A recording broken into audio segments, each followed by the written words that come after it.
Welcome back to Brothers in Boots. My name is Mike. It was Jeff. And today we have a very interesting video that is going to go over the mistakes that me and Jeff have made in our boot buying journey and the regrets we have and the things that we hope you learn from. Also interesting today, we not only have a what Jeff is drinking, we have a what is Mike drinking today. I'm just going to get drunk with us. Not going to drink quite that much. So I have a pour of what is John J. Bowman. This is a barrel select pick from a liquor store out in Southern California called Cypress High Proof. The guys at the store picked this with master distiller Brian Pruitt. And this is one of their specialties. They even paid the extra for the cool little Sazerac coin that you get instead of a sticker. I got drunk with Brian once. I did a pick there and bought 2 barrels. Had a great time. He's a great guy. Bowman picks are very underrated. If anybody sees them out there, there's not very many of them. They get first distilled at Buffalo Trace and second distilled in Virginia at Bowman.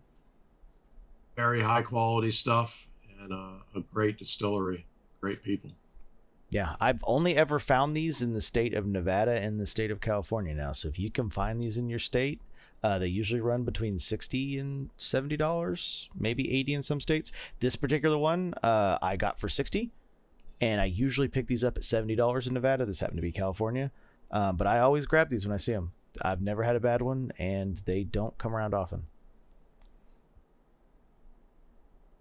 My pour this week is this is from a barrel vat. So a bunch of my friends, we got together and one of us had just bought a whole entire barrel of bourbon. And when you do that, they bottle everything and they put it in cases and they put it on a pallet, but they also give you your empty barrel that they just emptied. And that goes on the pallet to the store as well. So we had just gotten a fresh, still wet barrel, and we decided to refill it. So we put like 90 bottles of bourbon into this barrel, sent them all to a guy who had it, and he aged in an additional, it was a year. It was,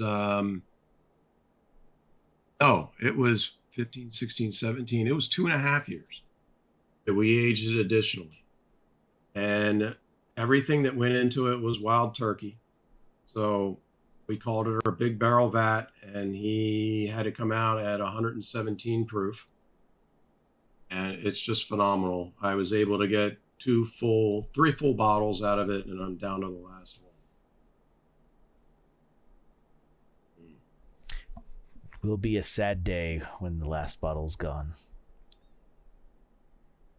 So you want to start with your mistakes? I'm sure you got more than I did. Absolutely. So some of these are going to be a little more comical than others, but there's important lessons here, and I'll try to summarize the TLDRs as I go through them. But they're important because, well, you'll see as I go through. So number one, the first mistake for me is the fucking color burgundy. Color 8, burgundy, oxblood, black cherry, I don't care what the fuck you want to call it. I have major beef with this color. I have dress shoes that I love in burgundy. Absolutely love in burgundy. Some of my most worn dress shoes. In boots, burgundy does not work for me in the fucking slightest. So I have had 4 pairs of burgundy. I have sold 3 of them. So I had a pair of NYX Color 8 Mock Toes and Chrome XL that I sold recently. I had a pair of Renov 6-inch Engineers and Black Cherry Bison that I sold about a year ago. And then I had a pair of Trumans in black, so it wasn't black cherry, it's like black burgundy Rambler or something like that. It's this purple color of Rambler that I sold back in 2020. And then I have 1 pair left, and it's my Frank's English Bridal in burgundy. And they're probably going to go up for sale soon. It'll be the first and potentially only pair of Franks I ever sell. And all the colors in burgundy I bought will more than likely probably end up for sale, which is funny too, because I've got over here that you can kind of see my Crazy Cow Sambas, which are technically red but kind of lean burgundy-ish. I have no fucking problem with those. I found myself finding every excuse possible to not wear the burgundy pairs. They just did not jive with me in boots. My dress shoes, no problem. Just wore my dress shoes a week ago. In boots, they just don't fit between my wardrobe and the other pairs I have. They just don't fit. I find myself wearing blues, olives, and grays instead. It's funny because I'm right there with you. I mean, right there with you. Growing up, my dad, he always dressed up for work, and he had 3 colors. He loved that burgundy. He had black, he had brown, but he had those burgundy dress shoes, and he just loved them. And so therefore I learned to love him because he liked them so much. So I have always loved a burgundy dress shoe, but I feel the same. I do not like a burgundy boot. I don't know what the difference is. It makes it not work for me, but we apparently completely agree on it. So that's really funny. I can't explain it. I hate burgundy boots. I thought I'd like burgundy boots. My roll clubs here, they're in natural horsehide Chrome XL. These were originally ordered as burgundy horsehide. Thank fucking God I switched to natural at the last moment. I cannot stand burgundy boots. Something about them just isn't right. I don't know what it is. It doesn't work for me. As I said, of the 4 pairs I've bought, 3 have been sold and the other one's on the chopping block. It's probably not going to survive much longer, to be entirely honest. I did used to like those oxblood Doc Martens back. Now that I think about it, but that was a lot more red than it was burgundy. Yeah, and to be fair, the black cherry bisons were a lot more on the red side too. That color just didn't work for me either. And a couple of people have gotten them. Like Frank stocks that color. I think Nick's calls it oxblood. Like people have purchased them, and I absolutely hate the look of it for the ones I've seen too. That one really shines as a rough out. Yeah, no, you're not wrong there. That's very true. We started nicknaming that the Red Velvet, and that looks really cool. Yep. Out of all the colors out there, when you look at smooth out versus rough out, that is one of those rare situations where the rough out really shines as being special. Yeah. The only other one I can think of is that unicorn elk kudu that I have in the closet you've seen pictures of.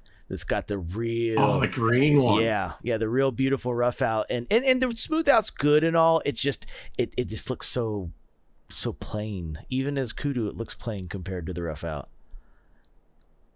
So. Totally agree. I still might end up getting a pair of boots out of that green kudu that you've got. Yeah, one of these days. The roll's still sitting in the closet. We'll see what ends up getting done with it. I think it might start as a pair of vamps for a pair of Flora boots at some point, and then we'll see where the rest of it ends up, because that's a big hide. That one's like 22 or 23 square feet. I keep talking myself in and out of it, and it's we need to come up with a word for this, a word to describe the difference between what looks great when you're staring at it or when you look into your closet versus what looks great when you're walking around wearing it, like a museum piece versus like a daily driver. Wall art versus actual tool. Yeah, that green kudu that you have, that rough out, I mean, when I look at it, I think it's one of the best things that I have ever seen, and I've got to have that. And then I pull myself back and think, are you really going to wear that pair of boots? And then I fight with myself. And the answer might be yes on that one, honestly, because it is such a organic shade. I think that's really what stands out about it, is the very organic shade of green that is not olive. And that's not normal. Usually your organic greens are very olive or mossy tone leading, and that is a very like hunter green leaning color that has enough browns in it to look very organic. It once again, there will be a pair of boots made at some point out of that. Exactly when and where, I'm not sure yet, but even if it's just a rebuild, there will be a pair of boots made out of that at some point. But I hijacked. All right, yeah, get us back on yeah, track. yeah. But What's the the next color, one? the color burgundy, absolute regret. I will never do anything in burgundy again. I hate all the stuff I have in burgundy. Burgundy bad, except for dress shoes. Burgundy's perfectly fine in dress shoes. Second regret. On the note of Truman, the Truman lasts. It is important to figure out when to give up on a last that is just not working. There are other brands like Viberg is known for this as well, but in Truman, for me and a lot of others, the lasts either work for you with them or they don't. Viberg's the exact same thing. There are people that try to make Viberg work, but it either works for you or doesn't. And knowing when to give up and stop and just cut your losses and stop, like, well, maybe if I tweak this, maybe if I do this toe, maybe soft toe, maybe I go up with, or maybe I add a length, or what about the heel, the outsole, the pattern? No, the last works for you or doesn't. I had to give up on Viber. No, it works or it doesn't. And clinch, brass Tokyo clinch, the clinch line. You see that with people too, constantly rolling through them. Indonesian, it's underhood, where people are rolling through them and they just can never quite find their last with them.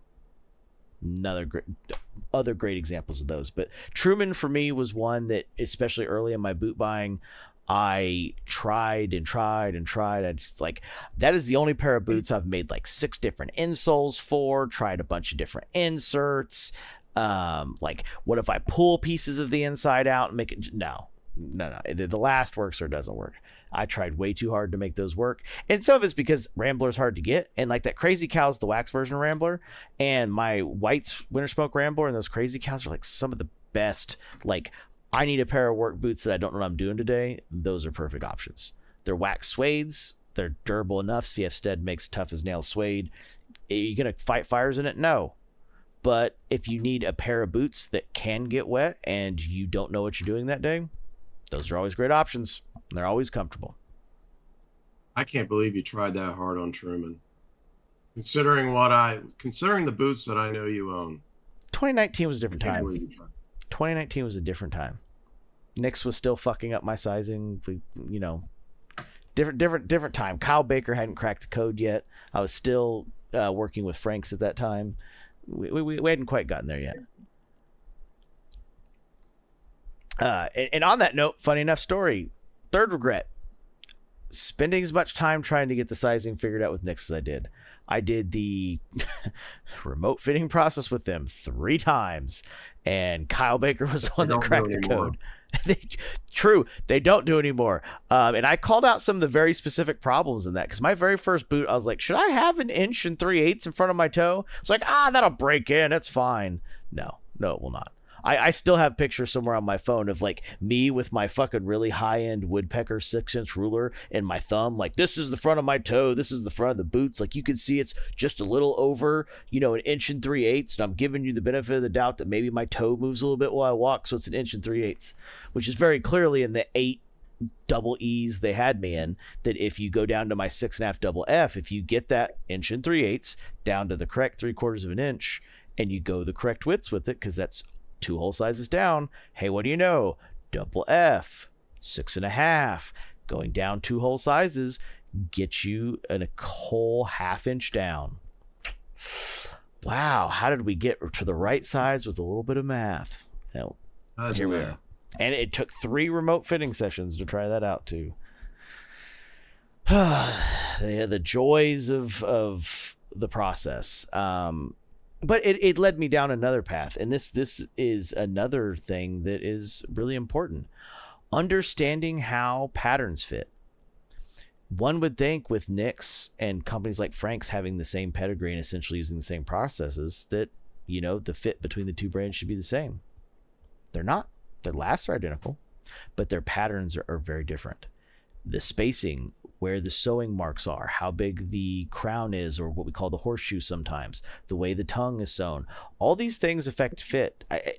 We don't talk about it a lot because it's a concept that's really hard to conceptualize and see without a tore down boot, but half the fits last, the other half the fits pattern. it's a little more abstract than it should be. Uh-huh. And you're totally right, and that's why we don't discuss it as much. It's hard to verbalize it. It's hard to explain it. But these patterns are extremely important. I mean, to go into a bit of a history lesson, biggest reason why Nick's existed to begin with. The original Nick was a White's employee for a long time. He was a pattern maker. That was his job. That was his specialty. And he was not happy with their patterns. He thought that they could do better. He thought there could be adjustments to make the boot fit the customer better. Whites wouldn't listen. They didn't care. And he slowly ended up making boots out of a garage in the back room before he completely quit and went on his own. And that was all about patterns. So yeah, Nick's patterns were totally different than White's. That's why Nick's existed. Yep. And you fast forward a little bit longer to when Frank and his family sold Nick's. They owned Nick's for quite a while. When they sold it and Frank decided to hang a shingle for Frank's boots, who coincidentally maybe or whatever, but they actually operated out of the Nick's previous location. But when Frank was setting up his patterns, he had learned from the differences that he thought he could make better from what he was doing at Nick's. And so when he made his patterns, he made them a little bit different in a way that he thought was better. So yeah, these patterns all change just a little bit, for better or for worse. But yeah, that's a factor. We definitely don't talk about it enough. No, it's just a tough one to explain. Some people feel like Whites fit them the best. Some people feel like knits. Some people feel like Franks. And it's literally down to the pattern, where the stitch lines lay, how the stuff's put together, the angles it's put together at, the tolerances. And they're super abstract. It's three-dimensional CNC essentially, and like where you place your cut for the item you're making matters depending on like what kind of optical clarity you want it to have, how polished it needs to be. It's all these same things, and it's where with some of the made to measure stuff we've showed off, hopefully it becomes a little more obvious where the makers adjust the patterns, the lasts and stuff more specifically to you. It becomes more obvious why that is important. Because not everybody's foot flexes the same spot. If you take my foot, for example, most people, the side of their ball and the side of their pinky toes, usually within this much, and it's a fairly straight line. My measurement's much more like this, where those two pieces line up. There's variance. It's a thing in the real world. All feet are different. No feet are the same, and being able to make those pattern adjustments is a big deal. And this is a big part of it. Now, on that Nick's note, that kind of comes to another thing, is since that pattern doesn't work for me, I've had a tendency to sell my Nick's boots. I still have some left, but I mean, this year alone, I've let go of 2 pairs, and last year I let go of a pair. I mean, there'll probably be more pairs that come up for sale over time, to be entirely honest. And you've got the pairs that you had to have Frank's fix because they couldn't make their own boot to begin with that's pretty much all of them. I think there's one pair that didn't have to fix that. I mean, that's pretty much all of them. I to have a mock toe, I gave up the I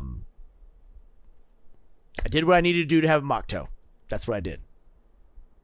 I had no idea the percentage was that high. Oh yeah. Sorry. The only ones they didn't fix is the light natural Dublin engineers. It's the only ones they didn't have to fix. So now, on that note of making sizes, patterns, and whatnot work, I'm going to go on to another company that's gotten popular in the last couple of years, which is Grant Stone. Their most popular last, the Leo last, everything besides the toe shape works for me. But I can't stand the last. It's too flat. The toe shape fucking kills my toes, and I really need a width bigger in that last. Which they don't make it wider. Correct. Yeah, 3E is the biggest width they make. It's a very voluptuous last. Like its 3E is very equivalent to the 4E/FF in the PNWs. But they have their Floyd last, which is what their brass boot is in, which is their mock toe. That last, the 6.5 triple E, is almost a little too wide. There's almost too much toe room because to break pull back the curtain a little bit. On my foot, if you take my Flora last, which is my best fitting last, besides maybe my custom crafts, but those are 100% made to me. Flora uses a 3-part combination last before she builds it up. It's called the KR3805. I have single E width toes, triple E width instep, and double E width heel before she does any of the build-ups and tacks the leather on to make it all the correct size. That's my combination piece. So I don't need necessarily all the toe room in the world. It's one of the reasons why all my boots are the 55 instead of the 1977. I don't really have I have long toes, but I don't have high volume toes. A lot of guys do. I don't. My foot looks like the fucking edge of a mountain. It just goes down from the instep. So that's never anything I've needed. That's why I only have one pair of 1977. It's not super important, that extra toe space for me, because my 55s have enough toe space. But in that Leo last, it comes to such a tight almond that there is a toe problem there. And anytime I've tried to add arch support to it, there's just not enough volume in the last for it. I have a couple pairs of those new, or newer, I guess now, Nyx Delta Arch half soles. They work decently well. They add the arch support in places they need. Heel height's still a little off. It's a little weird getting used to, but it works on some of the 55 stuff I have left. That's a last I am, working on slowly eradicating from my collection. And in that perspective, right, we are left with that last didn't have enough of the things I needed to modify it. Whereas my Floyd stuff, which only have the one that the shell cordovan in Horween Garnet shell cordovan, I have a Delta Arch in there and it works just fine, but it has the extra volume to pull that off. I'm still debating on whether I might end up buying one of those Delta Arches. But like you said, I don't see how people are doing it where they haven't bought their boot with extra volume on purpose to be able to fit it. I've tried putting inserts into boots where I didn't intend on using an insert, and it never worked. Not even close. My instep's way too high for that. It works in some of my boots, like with the half sole insert, I pull the sock liner out, number one, to get a little extra volume. So if people are doing it with the sock liner in, I would be shocked. So I pull the sock liner in any pair I'm going to use it in, which does suck because now I'm forced to always have one of those in there, right?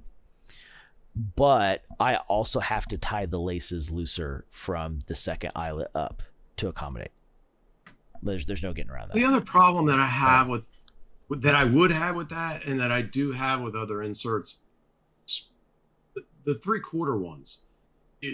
When you get those, or halves, whatever they are, that aren't full, you maintain some extra toe space that I need, but the thing won't stay in place all the time, and I feel it obnoxious pulling my foot in and out of a boot and having an insert be moving. Oh, I have all my leather tools, so I skive that shit down so that it arches correctly, so that it doesn't catch on any of that stuff.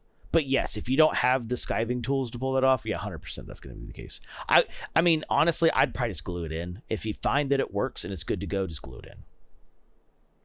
I mean, I wouldn't put it in 4 different pairs of boots anyway, because they're not going to break in evenly in the same of the 4 pairs, because all of the footbeds are going to be in a different state. So that, I mean, I know it's putting extra ones in and having to buy more, but just pick it up over time. It's going to add up to a lot of money, right? No, and it's just an overtime thing. But once again, if you don't like the H&W last, you have H&Ws, $60 is way cheaper than a $300 rebuild.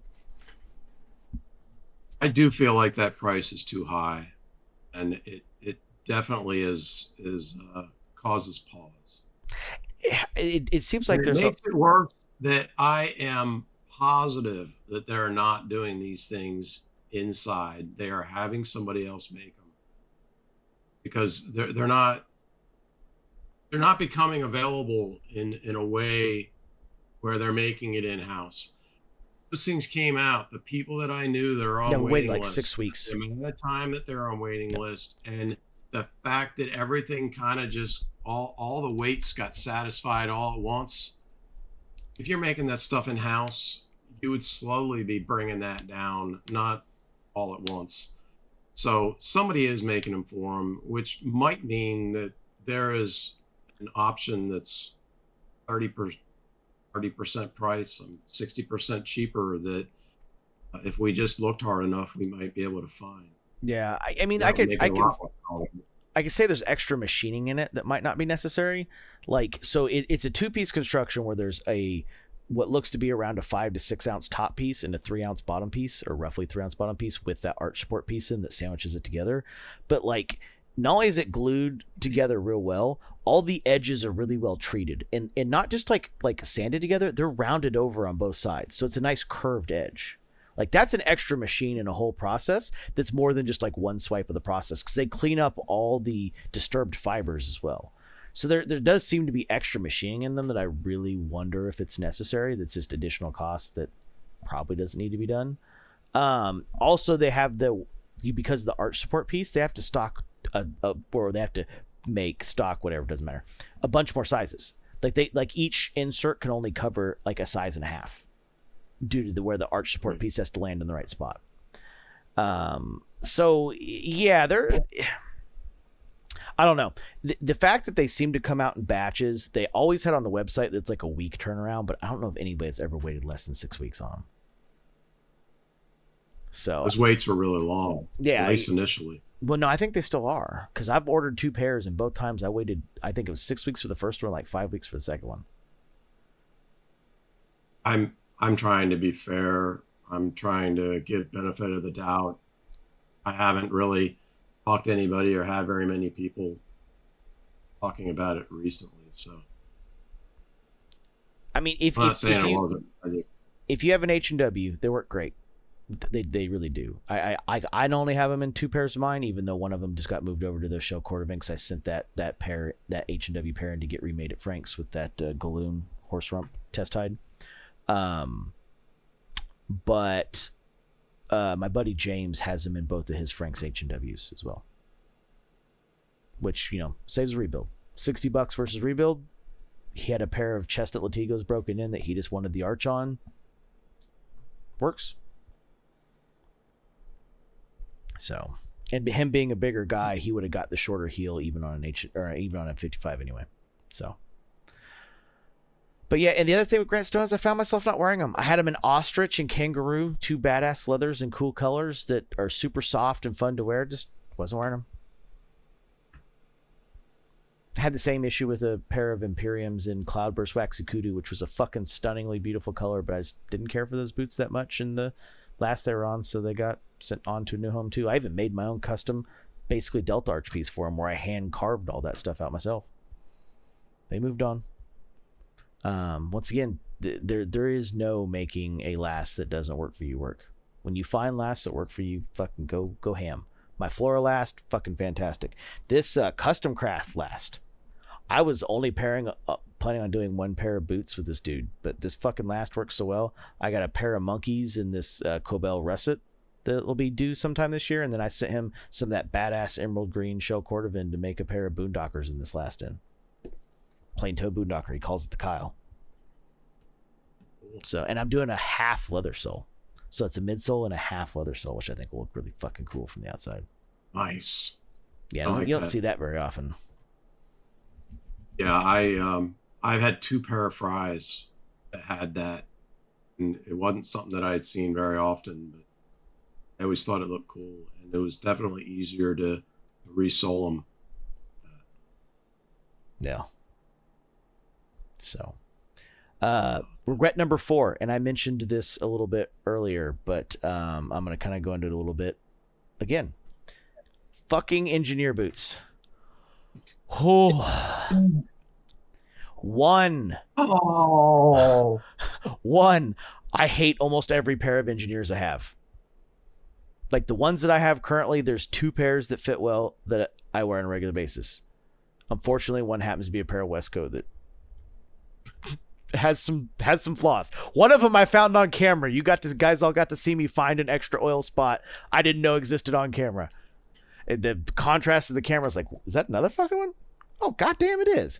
I hate engineers. I used to love engineers. I love the look of engineers. I fucking hate engineers. One, I tried the 6-inch engineer thing. Fuck, shit doesn't work. You heard it here, folks. Don't do it. It does not work. Thought it would be potentially a cool option with shorts. No. Oh God, no! Really? You thought it'd go over short? Seemed like it'd be a good idea. Flatlined. Not a good idea. Did not work out at all. Was not a great idea in the slightest. I've always been against them. I mean, not that I would have ever worn them with shorts. I can't even believe you were considering thinking that would work. But growing up, when I didn't have these MTO choices and there weren't as many choices out there, I mean, pretty much there was 3 brands and Fry was one. And Fry was the company that would make various heights. They'd have 6, they'd have 8, they'd have 10, they'd have 12. They might have even had 14. And every time I saw one of those shorties, I was just like, what's the fucking point? You're getting short enough that depending on the jeans that you're wearing, they might get caught on. That's exactly it. That's the real answer there. That's the one. How do I win? Yeah. And the other thing is the 6 inches are actually fucking harder to get on than the 8 inches. To not make this huge fucking hoopla loop right there that would get caught on your pants, they have to narrow that collar. Well, guess what? It makes it way harder to get them on.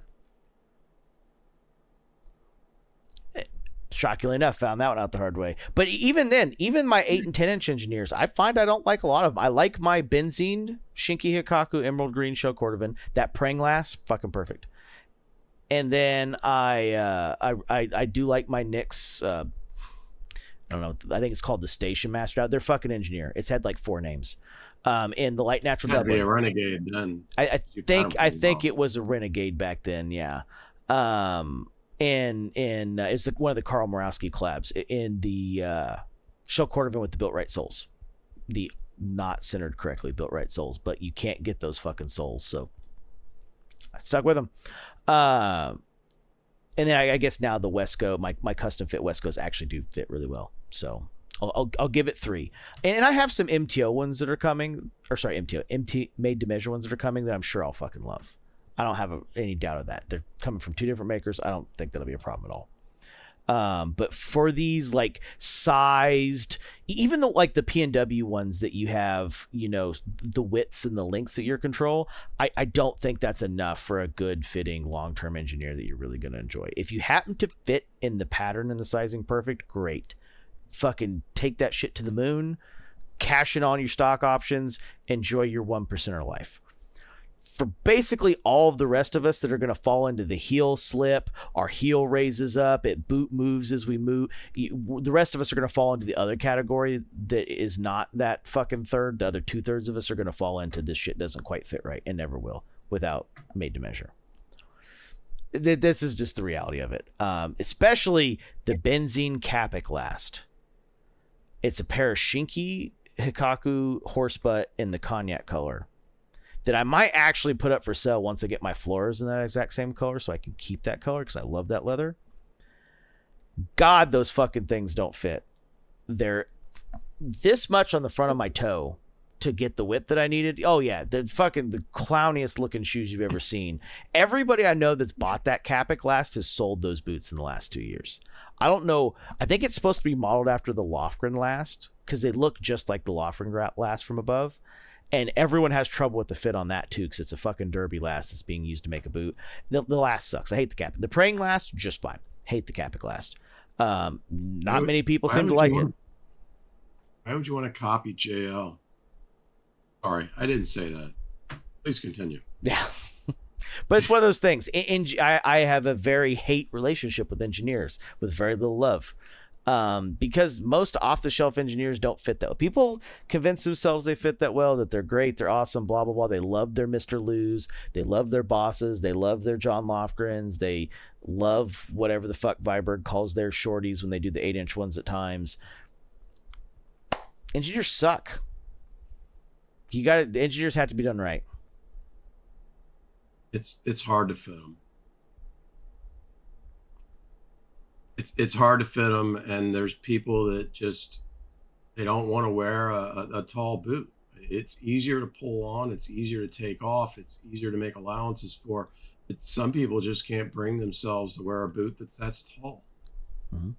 And then there's socks. There's people who don't want to wear a pair of boots that go up higher than their socks, and you've got to commit to buying some pretty tall socks for an 11, 12 ounce shaft. Yep. Or, sorry, not ounce, inch.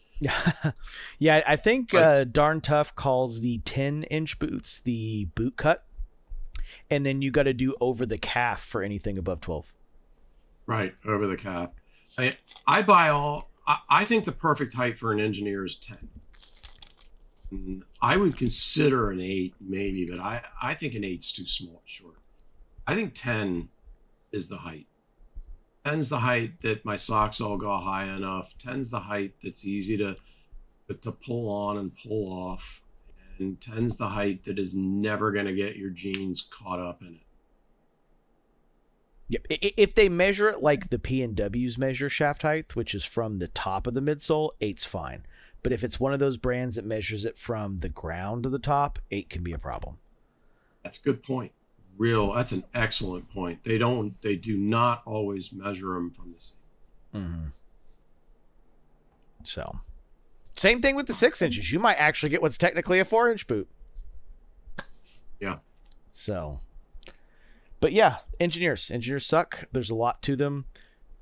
They have to work for you. If they do, great. If not, and you can convince yourself they work great, fantastic. Enjoy them. But you know the truth. In your heart of hearts, you know. Which goes on to the next one. And this one stings a little bit. This one hurts. Because I knew about this long before it was popular. And I couldn't pull the trigger on it. And that is MYG Handmade. Otherwise known and rebranded in 2020 as Creosote. I knew about this brand all the way back in 2016, but the styles were just a little too wild for me at the time, and I couldn't pull the trigger. And then the nail shank came out in 2018, and I saw it, just like everyone else did, including Carl Morawski, who ordered it and made it famous. And even then I was like, man, I love that boot, but that toe and some of the aggressiveness is just a little too much for me. And that's when that boot was $700. That boot is $1,875 now. And then by 2022, 2021, the engineer comes out, and I missed, two things happened in 2021. I missed the cut on Carl's green Creosote 7s, which I was pissed about, because that's the first green he had done since the 2015 Drifter series. And then the Parlor Ska came out 3 months later, and it sold out that day, and I missed fucking one of those too. So when he told me the spray gun was coming out in February, I was the first in line, and I got one of the fucking blue ones. And but to be clear, the only regret here is that you didn't purchase soon enough. Yeah, sooner. Yeah, didn't buy sooner when he was a smaller brand. The timelines were shorter and the prices were cheaper. So, and especially now, because now we've done the series, people have got to see the inside of a shop that no one's ever done before. They got to see portions of the process he's never shown anybody. Maybe he'll show some more of that at some point in time, where he'll do a last to boot to pattern, like start to finish thing at some point.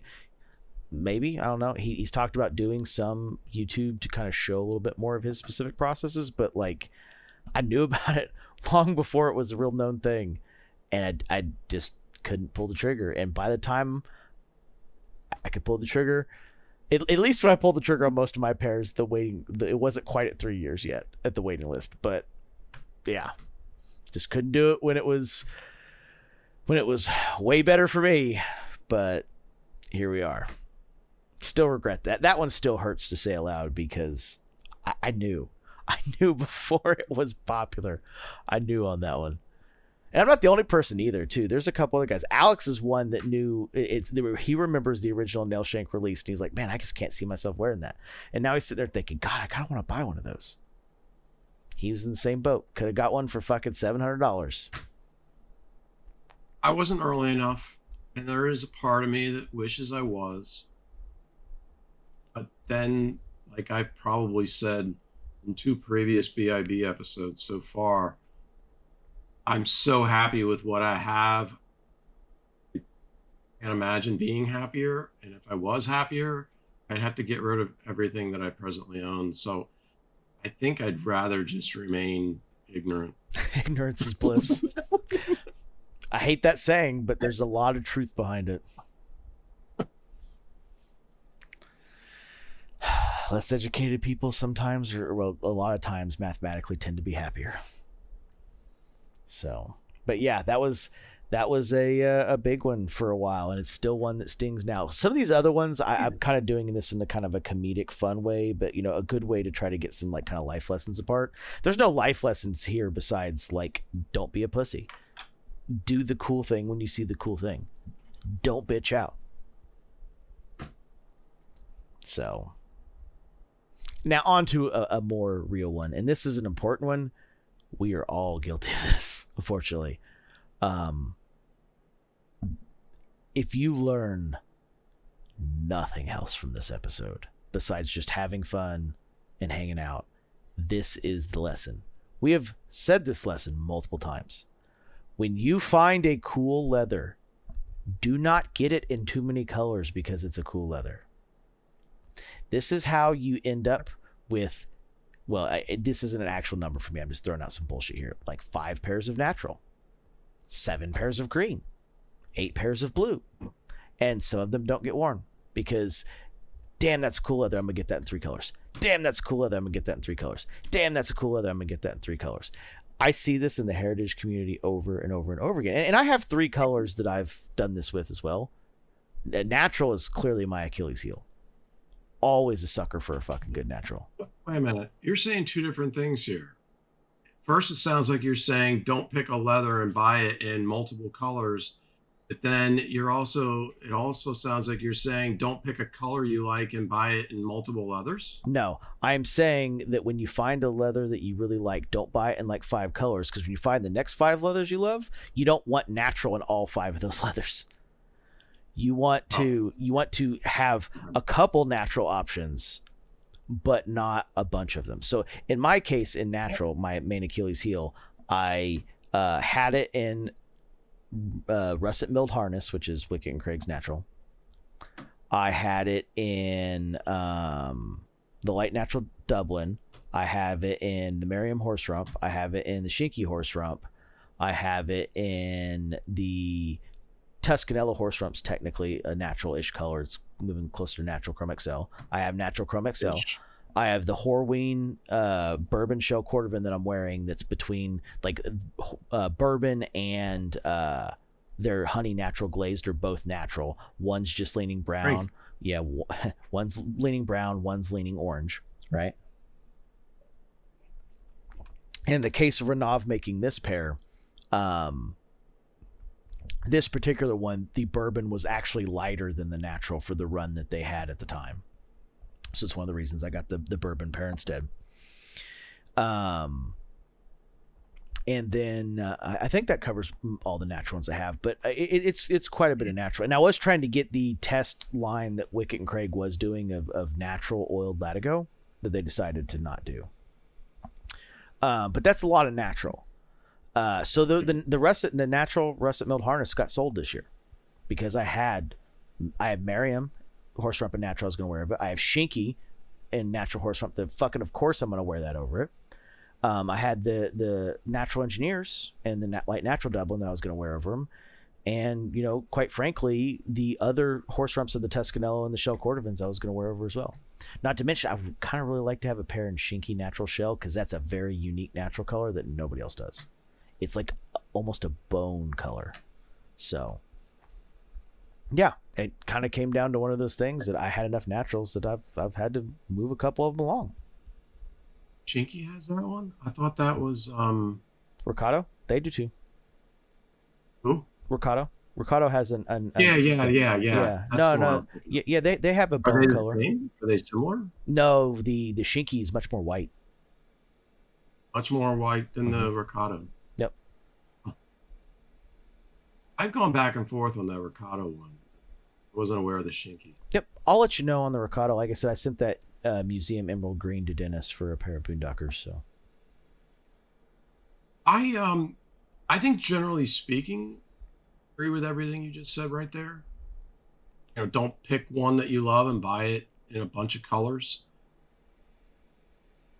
Despite agreeing with you, I am about to do exactly that. And I hope it's not a mistake. I feel like with all the research that I've done, all the learning that I've done, all the different distilleries that I have learned about, and the different models that they Tanneries. have. He means tanneries and leathers, not distilleries Oh, and did he bottles. say He said distilleries? distilleries and Uh, bottles. He means tanneries and leathers. I'm sorry. Yeah. Tanneries.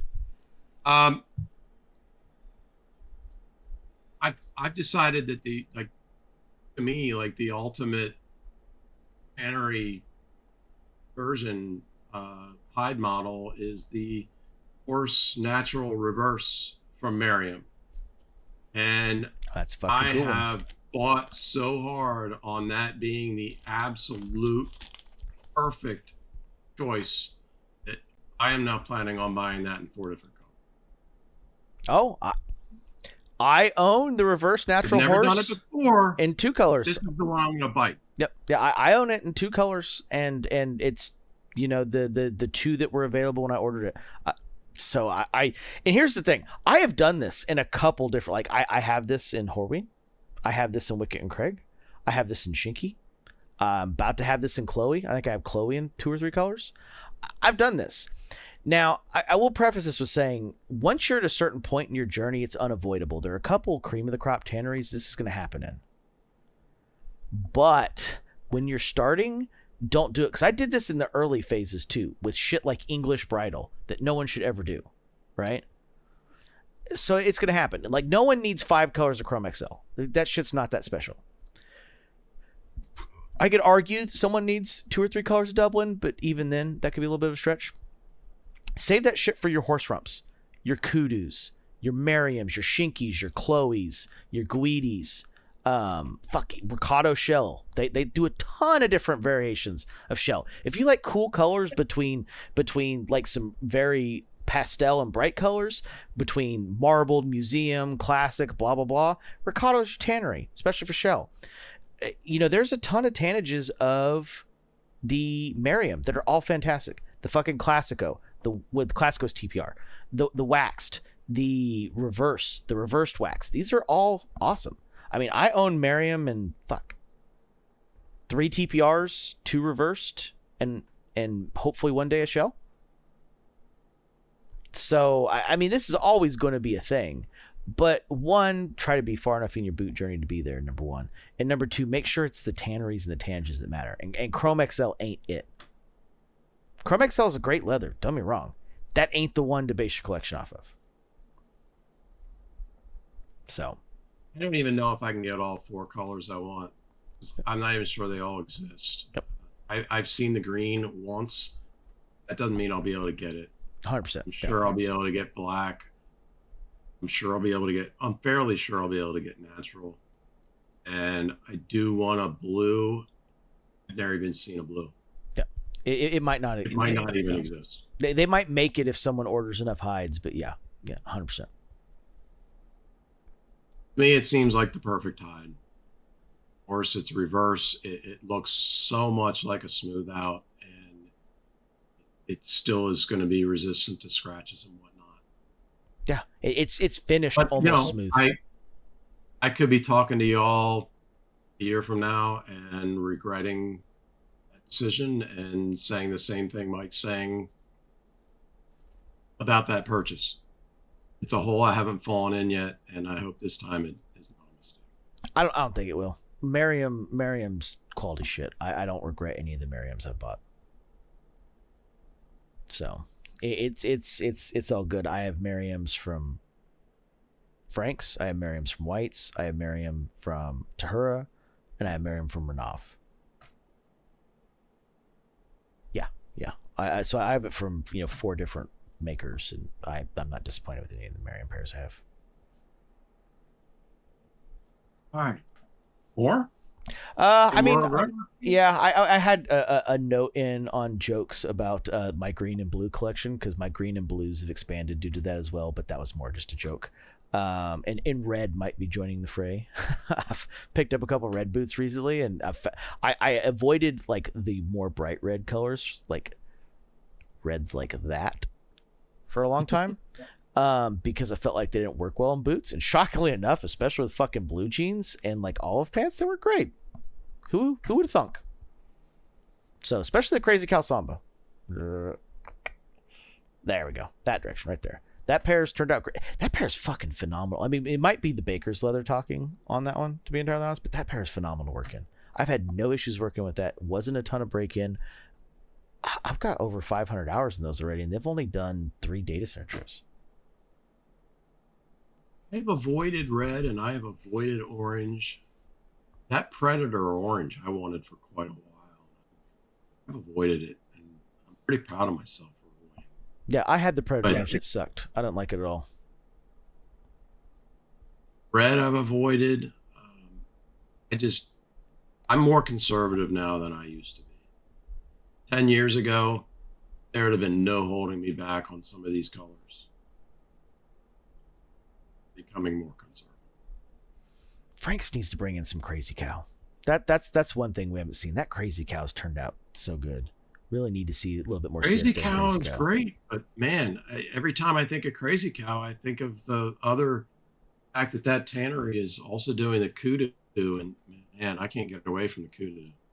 Oh, hey, the CF10 Kudu's fantastic. Like I said, the Cloudburst I have only got sold because I didn't like the last. Honestly, that Cloudburst Waxy Kudu, besides maybe Grigio, which is the steel gray Pueblo, is probably my favorite gray. So, which I was thinking, because I am like between next year at some point doing a jacket from Greg in one of his models that I haven't done yet, in either the Grigio Pueblo or the Grigio Waxy, which is the pair of Frank's monkeys I have in the Waxy, which has that slight green leaning tone. But I was almost thinking, I wonder if Greg would do like a trucker jacket in gray kudu. Like, how fucking cool would that be? Oh. Yeah. Darker gray or lighter gray? Well, it starts darker gray, but as you wear it, the lighter colors come out because it's got like a heavy wax layer like the Grigio. Yeah. Anyway, yeah. Random thought, but yeah, it was one of those things. I was like, man, I wonder if he could do a kudu jacket.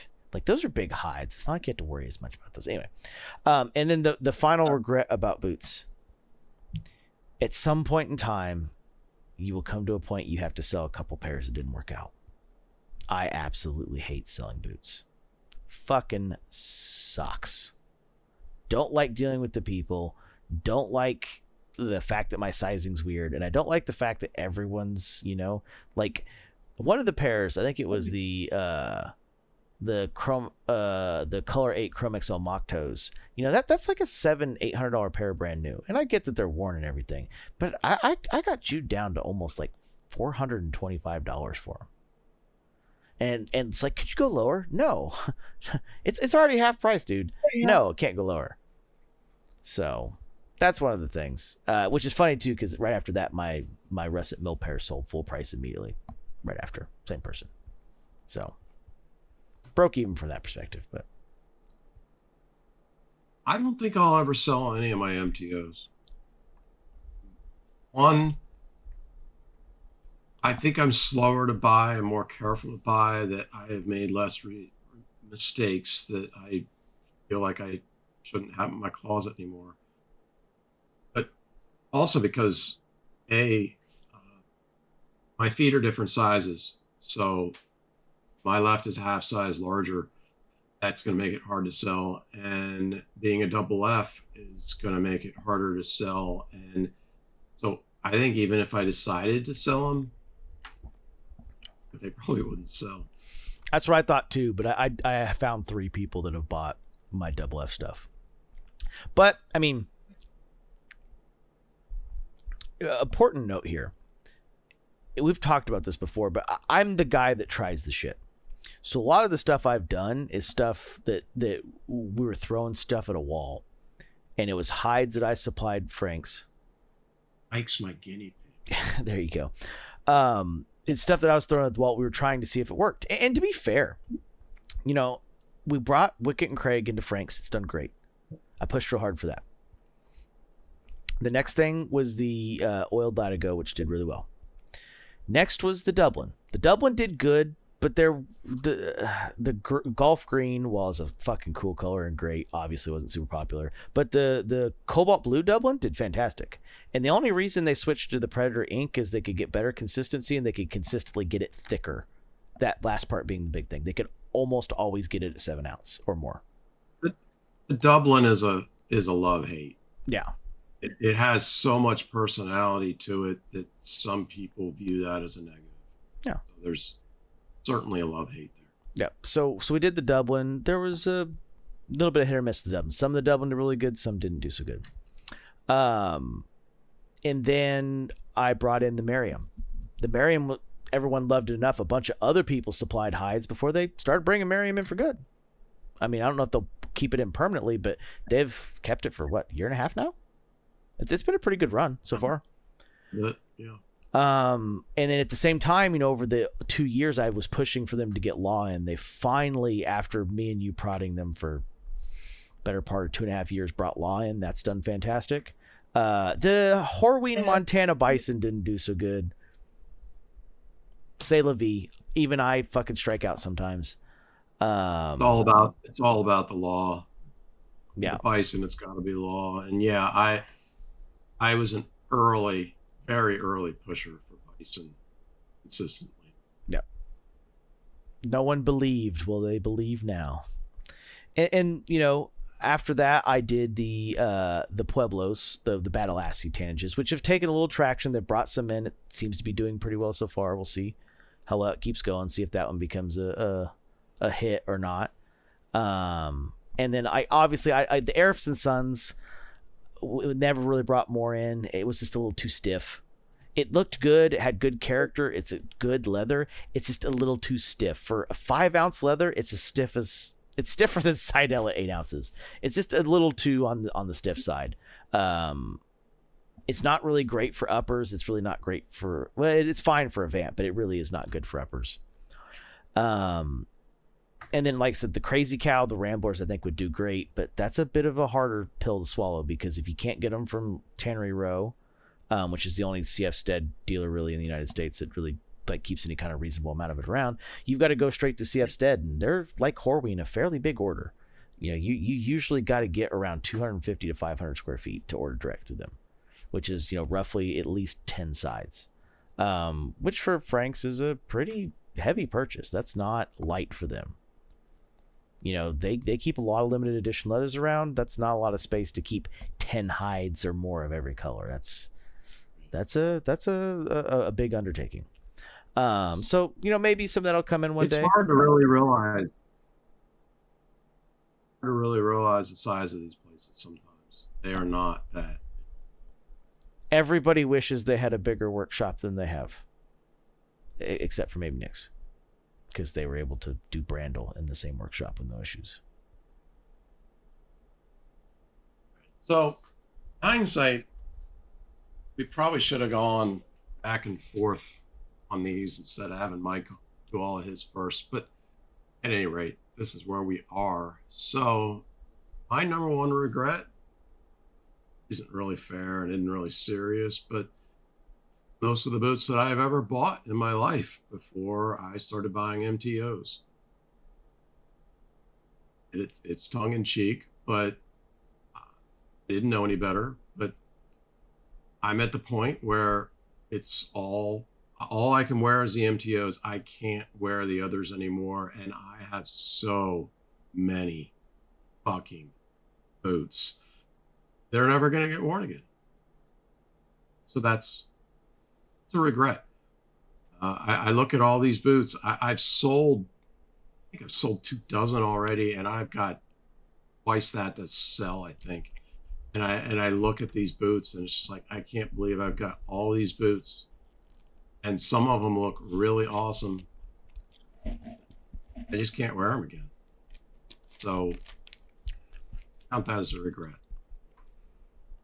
Regret number 2 is buying anything Westco ever.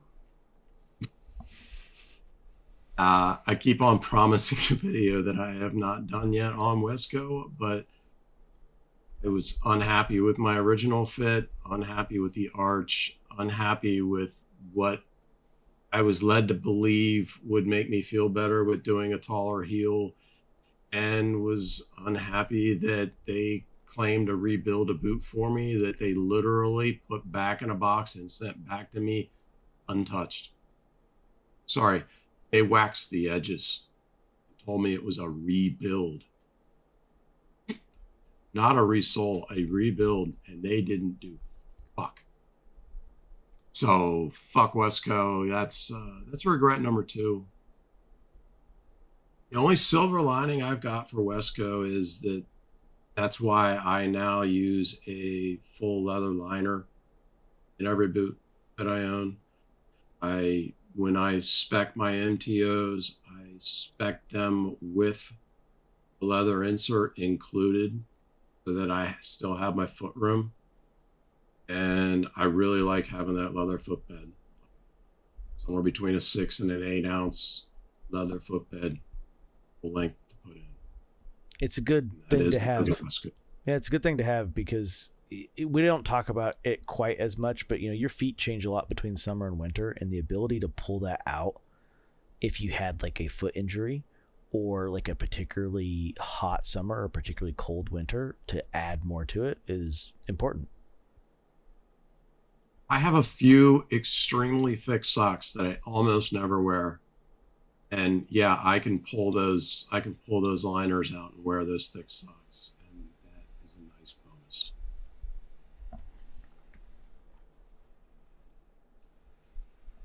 bonus. Regret number 3, we touched on this in a previous episode, and I do go back and forth on whether this is a regret, but leather toe caps. I think with the width of my feet and the lasts that I choose, and the fact that these leathers are often 8 to 9 ounces that I am choosing, some of them even 10 ounces, that choosing to do a leather toe cap is making the boots too big and causing a shape that I don't like quite as much when I'm looking down at my feet as I'm wearing. I showed this in the last episode.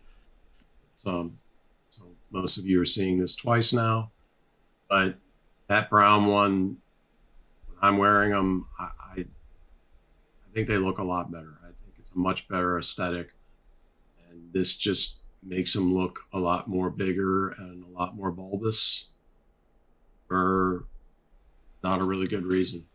It doesn't play out as well as I thought visually.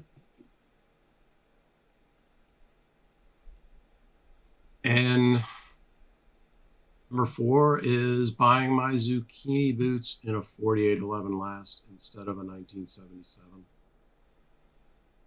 As much as I like that 4811 last, I think I'm going to stick to using it on the monkeys. It just did not play out.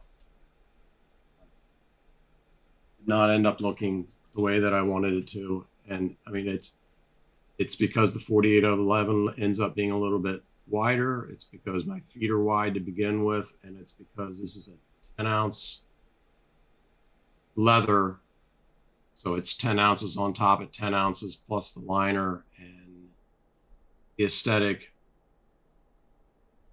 wish I hadn't done it. The 40, if I had done the 1977, it would have been taller and a little bit more narrower. It would have looked more aesthetic to me. Yeah, no, I mean, you can see the kind of hoof nature the 4811 gives it. It makes the boot just a little too square and not foot shaped. I mean, this is a 4811 too, and I don't feel anywhere near that way. Yep. No, I agree, and it's a combination of where the laces are and the fact that you go really wide and you taper nicely instead of taper into, like, you get a single taper that's a nice, like, oval kind of shape versus having an oval that starts and starts again. That kind of gives like a rib to it. Just kind of breaks up the golden ratio with your eyes. And regret number 5 and my last one. I would have started using Dr. Soul half soles exclusively a lot sooner. I have just fallen in love with that sole. the way that it feels when I'm walking, the way that it looks, the way that it wears. I just love everything about them. I would have chosen to use them a lot sooner. More models. Guilty here too, unfortunately, on that one. Everything I've had built since 2022 is basically a Dr. Souls on it at this point. My list is short. It's not as entertaining. It's not as long. I'm. It is part of my personality. I am one to think things through a lot. I am. I've been considered cheap, which I don't think that I am. I think I'm more frugal. But I try hard to think extra hard and extra long before pulling triggers.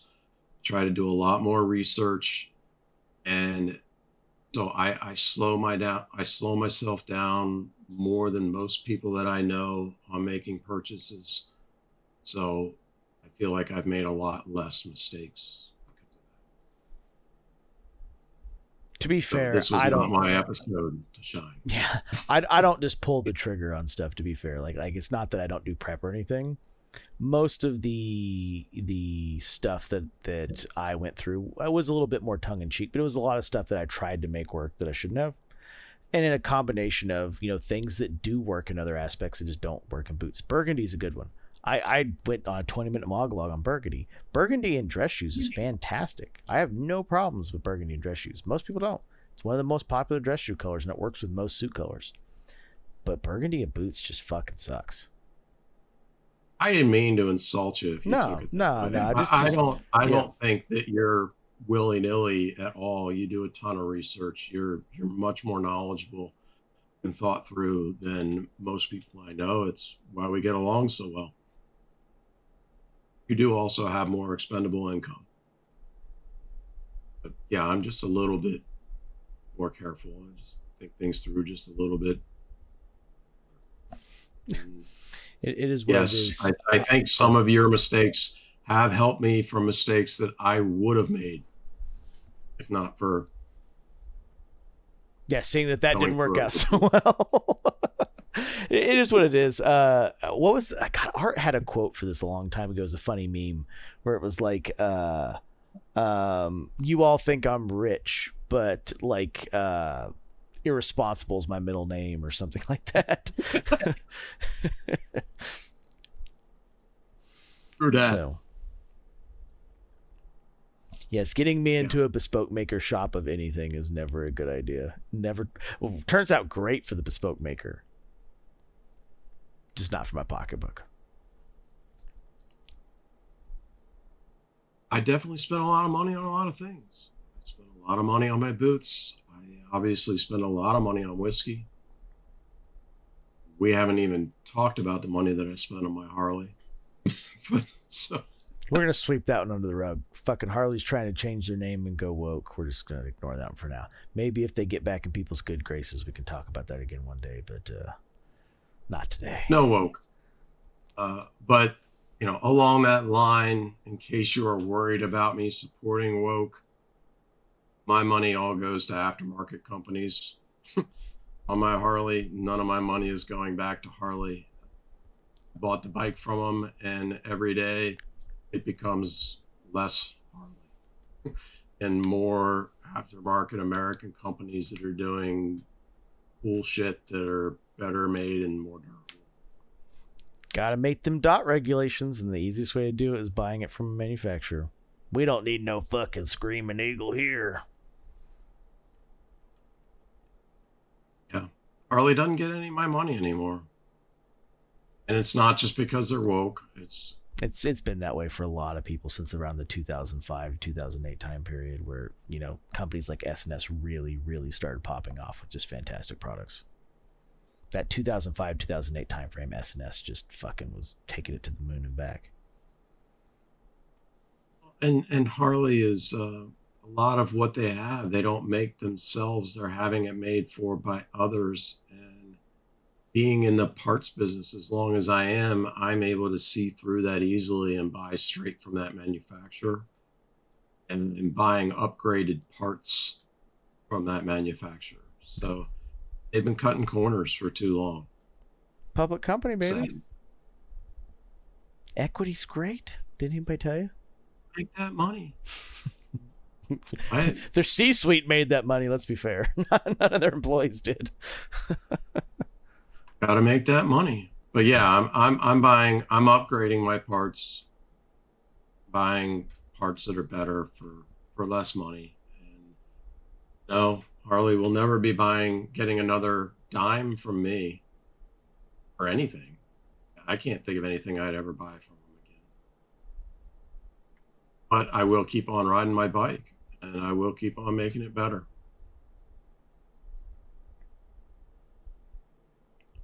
Well, Anyhow, I hope everyone enjoyed nothing, this episode. nothing to do with boots, other than that I wear boots when I'm riding it. Yeah. Hey, you know what? If you think about it, Westco as a brand only exists because of their motorcycle culture. So there's that, for good or for worse. At least half. Yeah. But I hope everybody enjoyed this. Like, comment, subscribe. If you put a comment down and it's a good one, might become a video. We had an edge dressing one recently that actually became its own video when someone asked about it, because better natural edge dressings are always the way. There's a lot of ways companies do it, and most of them don't last very long, and we showed one of the ones that does have some durability to it, unlike a lot of the others. We're also asking if you have collections, if you'd like to send us pictures so we can rate your collection. Pictures and a list of what you have in your collection. You will get our opinions on what you have, what we think you're missing, what we think you're doing right, what we think you could improve on. Or, maybe we'll just tell you you're the awesomest collector ever, and goddamn, you got us fucking blown out of the water. It's always possible too. It might even become an interview where they're on here with us, and we're physically looking at the boots as we go along. Who knows what might happen? Yeah. We've had a guest host before. Yep. And we could certainly have various guest hosts for different collections, different points of view, different discussions with interesting people. Yeah. We have some good stuff coming as well. There'll be stuff related to socks specifically. We're going to do some stuff on socks. Not like a 100% the ultimate guide. You only got to come here for your info. It's just good information on socks. A lot of the brands that are well known, so on and so forth. We're going to do one on that's going to cover a lot of the blue collar versus white collar and intersected the gray collar world. And with that, we're kind of hoping to maybe even talk about some other stuff people might be interested, like belts, jackets, hats, stuff like that. Might be coming down the pipe as well. But if you got questions, comments below, it could become an episode. Could be you. Maybe you might be a part of that episode. Great episode, Mike. It's been a while. It's been too long. You've been out of town too often. It was nice to have a good old-fashioned episode again. Fortunately, there's I had a weeks great to time go. this evening. I did as well. To everyone, enjoy, and we will see you in the next one. Gotcha.